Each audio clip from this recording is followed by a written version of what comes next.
Depois de muito tempo, vou retomar a nossa reflexão sobre o livro do Gênesis.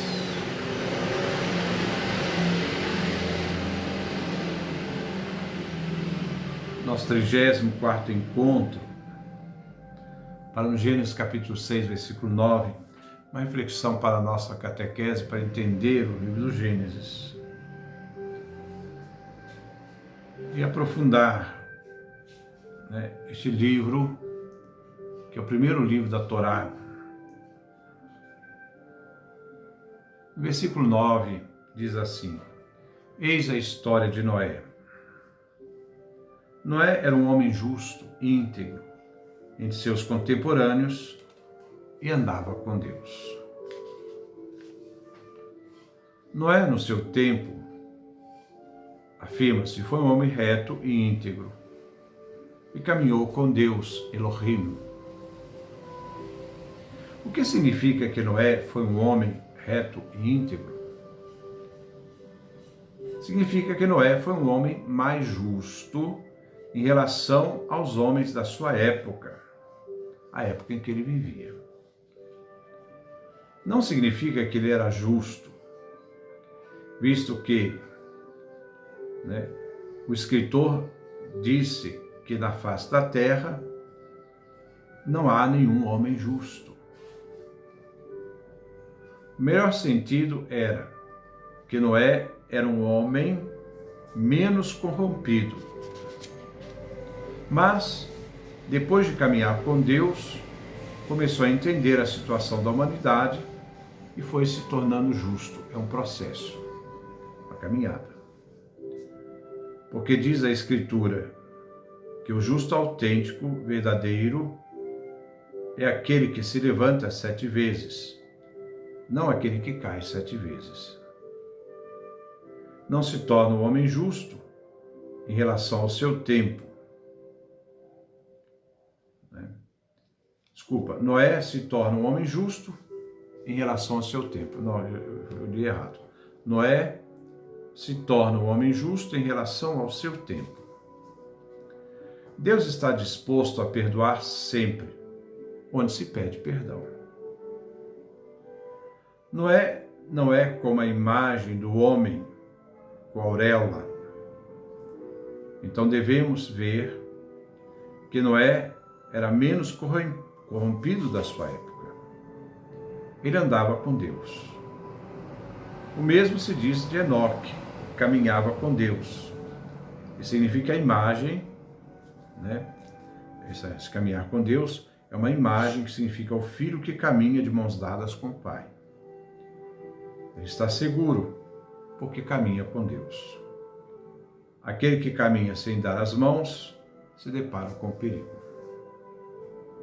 Versículo 10.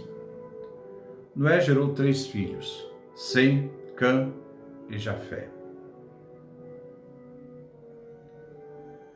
Aqui não vemos uma ordem de nascimento. Sem, Cã e Jafé não representam uma ordem de nascimento, pois na Escritura ela não acentua a primogenitura ao primeiro filho que nasce, mas a primogenitura pertence àquele que mereceu a primogenitura.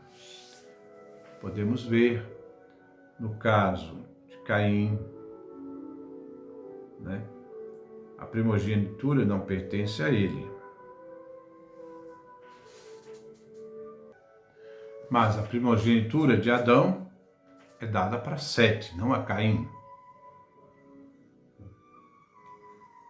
A primogenitura entre Esaú e Jacó é dada a Jacó, não a Esaú. Então,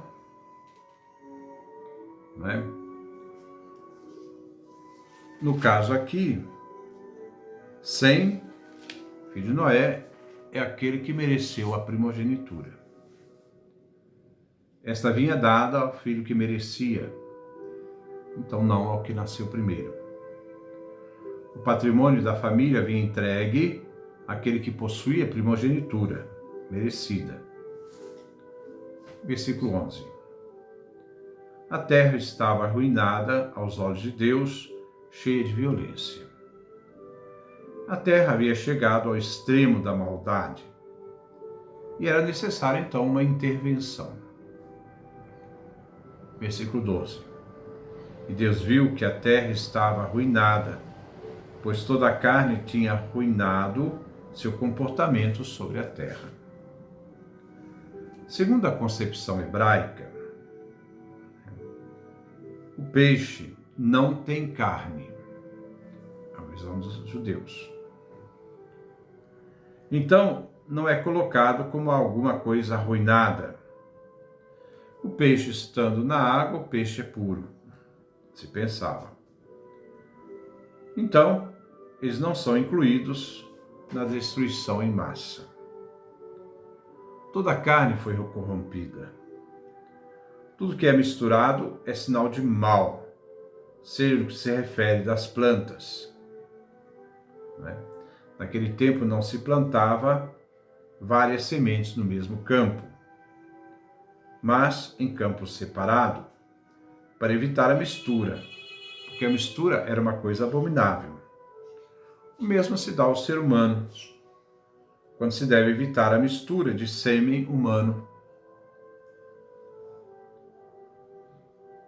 Tanto é que Noé casou com a sua mulher, que era descendente de Caim, e trazia a semente do mal. Quando se diz que toda a carne tinha se arruinada, representa não só o homem, mas se refere também a todos os animais e aos homens. Seu comportamento sobre a terra, diz o texto, visto que tomaram uma estrada diferente daquela que Deus tinha predeterminado. Tudo que era natureza, por causa dessa corrupção, se torna contra a natureza, contra a vontade de Deus, que criou esta natureza. Comportar contra a natureza significa andar contra os planos de Deus. Versículo 13. Deus disse a Noé: para mim chegou o fim de tudo o que é carne, pois por causa deles a terra está cheia de violência. Vou arruiná-los junto com a terra. Então, ele diz, chegou ao fim de tudo que é carne. Como o peixe não era significado, não se representava para eles, não era carne, então só os animais, e que serão exterminados, os seres humanos. Quando tomamos o livro dos Hebreus, diz assim: Deus falou muitas vezes, de muitos modos, no passado, aos nossos pais através dos profetas. Hebreus capítulo 1, versículo 1. Como Deus falou a Noé? O texto não nos diz. Será por meio de um sonho? Provavelmente. Deus fala aos profetas por meio de sonhos e visões. Não é do mesmo jeito como Deus falou a Moisés face a face. Aqui vemos a coligação à história da Mesopotâmia, o mito da Mesopotâmia, que Deus que quer destruir a humanidade é o Deus do céu. Como a humanidade estava toda corrompida, este Deus do céu procurou eliminar a humanidade, sem avisar ninguém.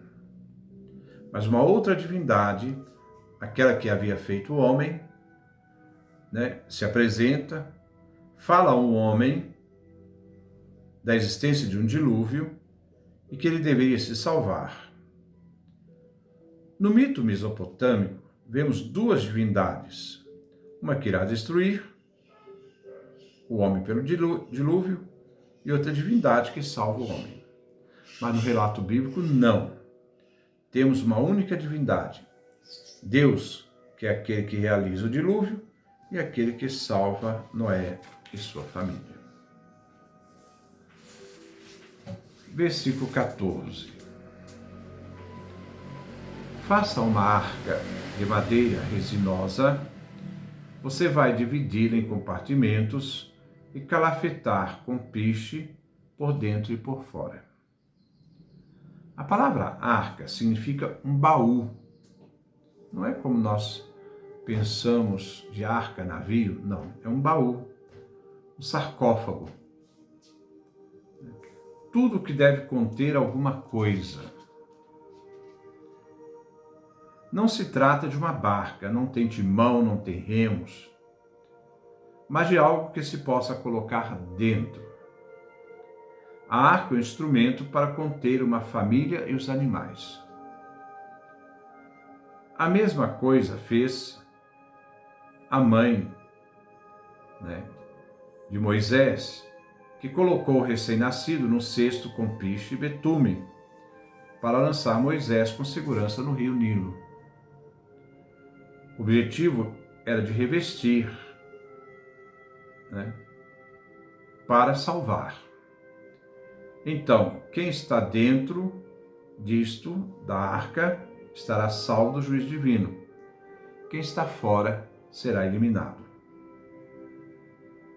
Moisés ficou então imune ao juízo do faraó, como nós vemos no texto de Moisés.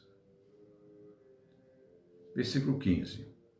A arca deverá ter as seguintes dimensões: 150 metros de comprimento, 25 de largura, 15 de altura.